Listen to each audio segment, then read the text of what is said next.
you and I have lived too long with this miracle to properly be appreciative. Freedom is a fragile thing, and it's never more than one generation away from extinction. It is not ours by way of inheritance. It must be fought for and defended constantly by each generation, for it comes only once to a people.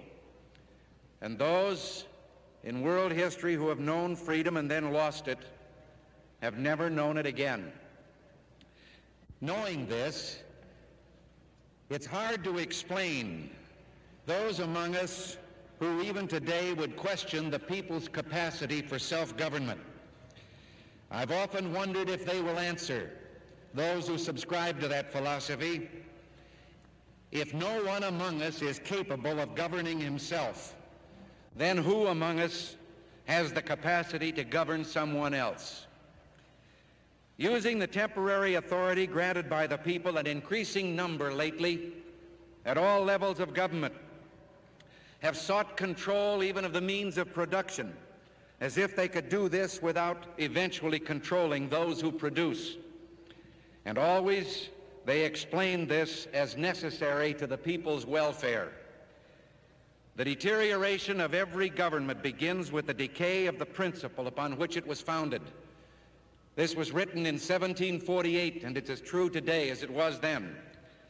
Government is the people's business, and every man, woman, and child becomes a shareholder with the first penny of tax paid. With all the we chart is not an easy one. It demands much of those chosen to govern, but also from those who did the choosing. And let there be no mistake about this. We have come to a crossroad, a time of decision, and the path we'll follow turns away from any idea that those in government, those who serve government, are omnipotent. And this path is impossible to follow unless we have the collective wisdom and genius of all our people. Along this path, government will lead and not rule. It will listen and not lecture. It is the path of a creative society. And no problems discussed during the campaign, the number of problems that have been discussed, I see no reason why there should be a change in the subject now. Campaign oratory on the issues of crime and pollution of air and water and conservation and welfare and extended educational facilities doesn't mean that now the campaign oratory has ended, the issues will go away. Problems remain to be solved. And the problems challenge all of us. Our government will lead, of course, but the answer must come from all of us. Now, we'll make specific proposals, and we'll solicit from all of you other ideas. In the area where crime is double our proportionate share, we'll propose legislation to give back to the local communities the right to pass and enforce ordinances that will enable the police to more adequately protect those communities.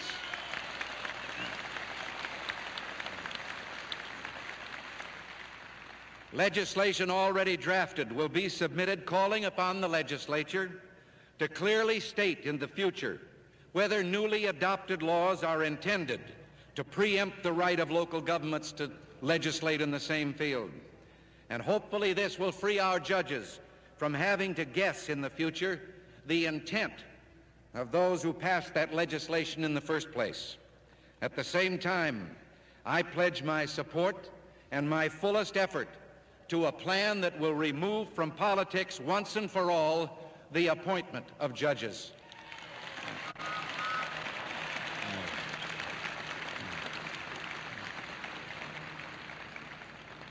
Not that I believe I'm going to be overburdened with making judicial appointments in the near future.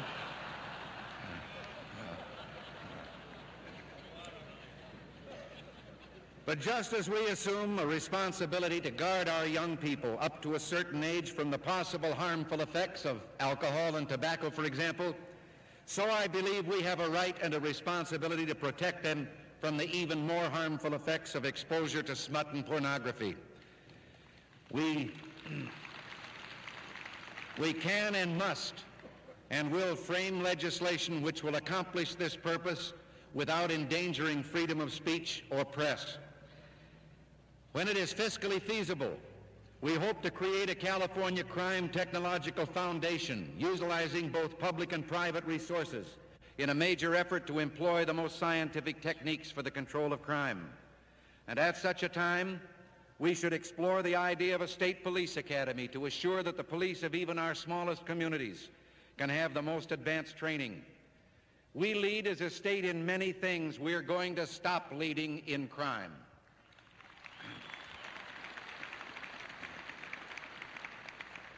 Californians should be able to walk their streets safely day or night, and the law-abiding are entitled to at least as much protection as the lawbreaker.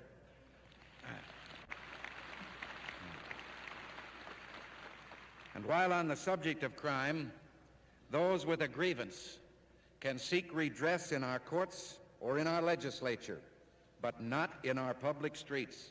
Lawlessness by the mob, as with the individual, will not be tolerated.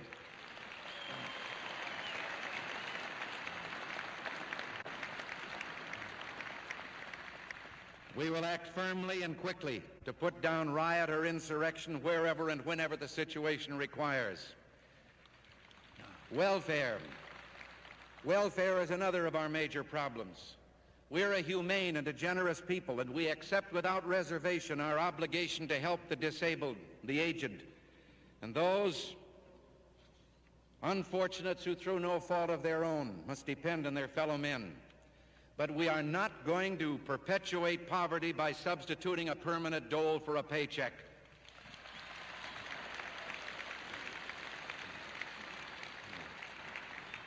There is no humanity or charity in destroying self-reliance and dignity and self-respect, the very substance of moral fiber. We'll seek reforms which will, wherever possible, change a relief check to a paycheck. Spencer Williams, our Administrator of Health and Welfare, is assessing the amount of work which could be done in public institutions by welfare recipients. And this is not being done in any punitive sense, but as a beginning step in rehabilitation, to give to the individual the self-respect which goes with performing a useful service. But this isn't the ultimate answer. Only private industry, in the last analysis, can produce jobs with a future. Lieutenant Governor Bob Finch will be the liaison between government and the private sector in an all-out program of job training and education leading to real employment. A truly great citizen of our state and a fine American, Mr. H.C. McClellan, has agreed to institute statewide a program patterned after the one he directed so successfully in the curfew area of Los Angeles. There, in the year and a half since the tragic riots, fully a half of the unemployed have been channeled into productive jobs in private industry, and more than 2,600 business firms are involved. Mr. McClellan will be serving without pay, and the entire statewide program will be privately financed.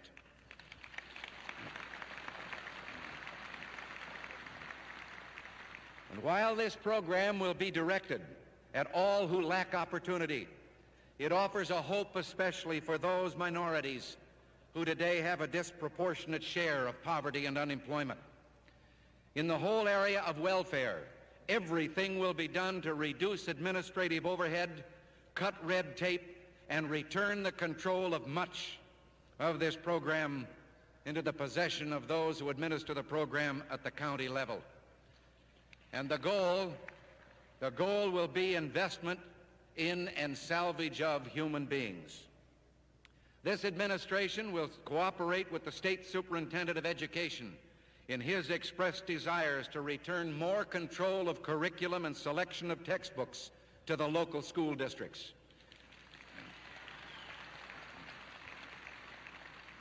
We'll support his efforts to make recruitment of out-of-state teachers less difficult.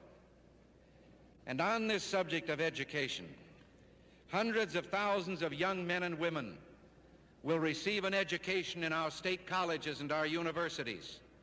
And we're all proud of our ability to provide this opportunity for our youth.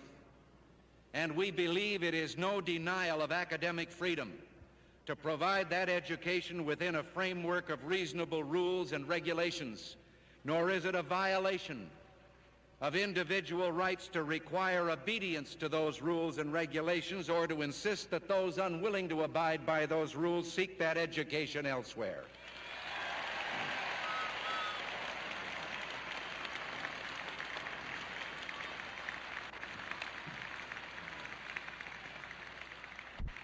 Now, it doesn't constitute political interference with intellectual freedom for the tax-paying citizens of our state who support this college and university system to ask that in addition to teaching, they build character on accepted moral and ethical standards. Just as a man is entitled to a voice in his government, he should certainly have that right in the very personal matter of earning a living. Now, I have always supported the union shop, even though that includes a certain amount of compulsion with regard to union membership. But for that reason, it seems to me, government must accept the responsibility for safeguarding each union member's democratic rights within that union.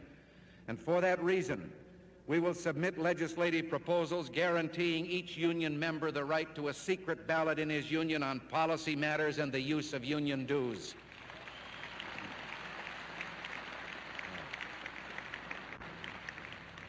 There is a need for a mediation service in labor management disputes not covered by existing law. Improvements will be made in workmen's compensation, in the death benefits and the benefits to the permanently disabled.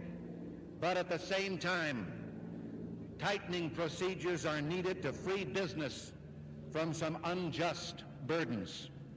A close liaison with our congressional representatives in Washington, Democrat and Republican, are needed so that we can help bring about beneficial changes in Social Security, secure less restrictive controls on federal grants, and work for tax retention plans which will keep some of the federal taxes here for our use with no strings attached. We should strive also to get tax credits for our people to help them defray the cost of sending their children to college. We'll support a bipartisan effort to lift the archaic 160-acre limitation imposed by the federal government on irrigated farms. Restrictive labor policy should never again be the cause of crops rotting in the fields because of a lack of harvesters. And here in our own capital, we'll seek the solutions to problems of unrealistic taxes which threaten economic ruin to farming, our biggest single industry. We'll work with the farmer as with business and industry and labor to provide a better business climate that they may prosper and we all may prosper. Now, there are other problems and possible problems facing us. One such is now pending before the United States Supreme Court. I believe it would be inappropriate to discuss this matter now, but we are prepared with remedial legislation, which we devoutly hope will be satisfactory to all our citizens if the courts make a ruling that makes this legislation necessary. This is only a partial accounting of our problems and our dreams of the future. California, with its climate, its resources, and its wealth of young, aggressive, talented people, need never take second place in anything. We can provide jobs for our people who will work, and we can have honest government at a price we can afford. Indeed, unless we do the latter, our problems will go unsolved, our dreams unfulfilled, and we'll know the taste of ashes. I've put off till last what by no means is least among our problems. Our fiscal situation has a sorry similarity to the situation of a jetliner out over the North Atlantic, Paris bound. The pilot announced that he had some news for the passengers, some good, some bad. He said, "I'll give you the bad news first. We've lost radio control and contact. Compass and altimeter are not working. We don't know our altitude, our direction, or where we're headed." And then he said, "Now for the good news. We got 100-mile-an-hour tailwind, and we're ahead of schedule." Our fiscal year began July 1st, and it will end on the coming June 30th, 6 months from now. The present budget for this 12-month period is $4.6 billion, an all-time high among the 50 states. When this budget was presented, it was admittedly in excess of the estimated tax revenues for the year. It was adopted with the assurance that a change in bookkeeping procedures would solve this imbalance. With a half a year gone and faced now with the job of planning next year's budget, we have an estimate provided by the experienced personnel of the Department of Finance. We have also an explanation of how the change in bookkeeping could seemingly balance a budget that called for spending $400 million more than we would take in. Well, very simply, this was just another one-time windfall, a gimmick which solved nothing but only postponed the day of reckoning.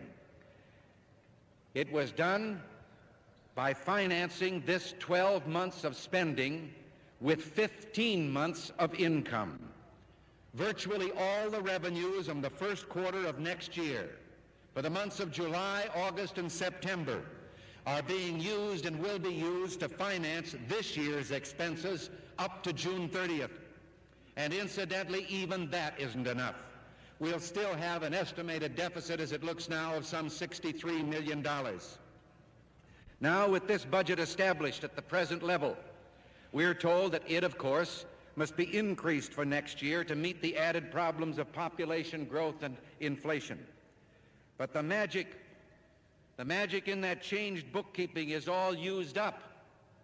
We now are back to only 12 months' income for 12 months' spending for next year. And almost automatically, we are being advised of all the new and increased taxes which, if adopted, would solve this problem. And curiously enough, another one-time windfall is being urged upon us. If we will switch to withholding of personal income tax, we can collect next year 2 years' taxes in one and postpone our moment of truth. Postpone it perhaps until everyone forgets we didn't cause that problem, we only inherited it. Or maybe they hope that by next year or the year after, a rich uncle will die and remember us in his will. Well, if we accept the present budget as absolutely necessary and add on the projected increases plus funding for property tax relief, and let me parenthetically say, I believe this is absolutely essential, that we are preparing a detailed and comprehensive plan for property tax relief. But if all these things are added in, our deficit for the coming year could reach $750 million. But you Californians, we Californians, are already burdened by a combined state and local tax that is $113 higher than the national average. Our property tax contributes to the slump in the real estate and building trades industries, and it makes it well nigh impossible for many citizens to continue owning their own homes.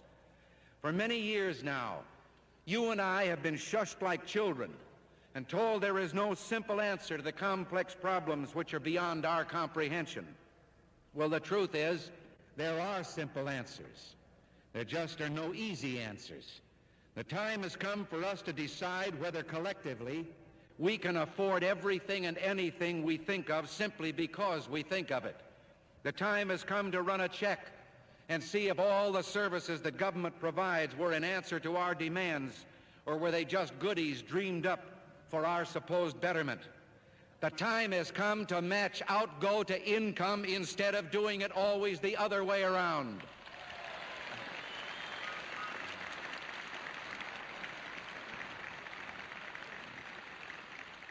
Now, the cost of California's government is too high, and it adversely affects our business climate. We have a phenomenal growth. Hundreds of thousands of people are joining us each year. Of course, the overall cost of government must go up to provide necessary services for these people. But growth should mean increased prosperity, and thus a lightening of the load which each individual must bear. If this isn't true, then you and I should be planning how we can put up a fence along the Colorado River and seal our borders. Well, we aren't going to do that. We're going to squeeze and cut and trim until we reduce the cost of government. Now, it won't be easy, nor will it be pleasant, and it will involve every department of government, starting with the governor's office. I have already informed the legislature of the reorganization we hope to effect with their help of the executive branch, and I've asked for their cooperation and support. The new Director of Finance is in complete agreement that we turn to additional sources of revenue only if it becomes clear that economies alone cannot affect a balanced budget. Disraeli said, "Man is not a creature of circumstance. Circumstances are the creatures of men." Well, you and I are going to shape our circumstances to fit our needs. Let me reaffirm a promise I made during the campaign, in all those months of campaigning. I believe in your right to know all the facts concerning the people's business. Independent firms are making an audit of the state finances. I believe the first time this has ever been done, and when that audit is completed, you will have it, and you will have all the information you need to make the decisions that must be made. This is not just a problem of this administration. It's a problem for all of us, and all of us to solve together. And I have confidence, I know, that you can face any prospect and do anything that has to be done as long as you know the truth of what you're up against, and you will have that truth.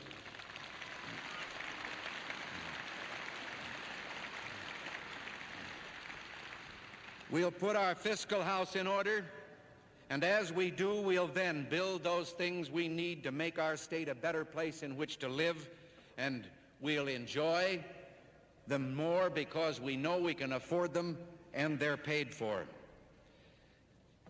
If some of you glanced up at the flag today, it is here on the platform, you might have been puzzled by its rather small size on this particular occasion. Well, there is an explanation. That flag was carried into battle in Vietnam by young men of California. Many of those men will not be coming home.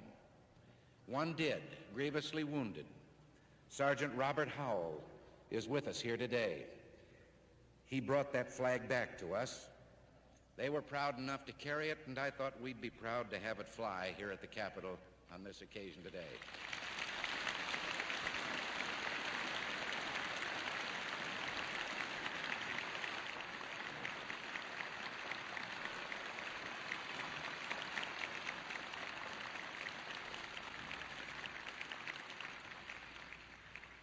Sergeant, that flag might even serve to put our problems in better perspective.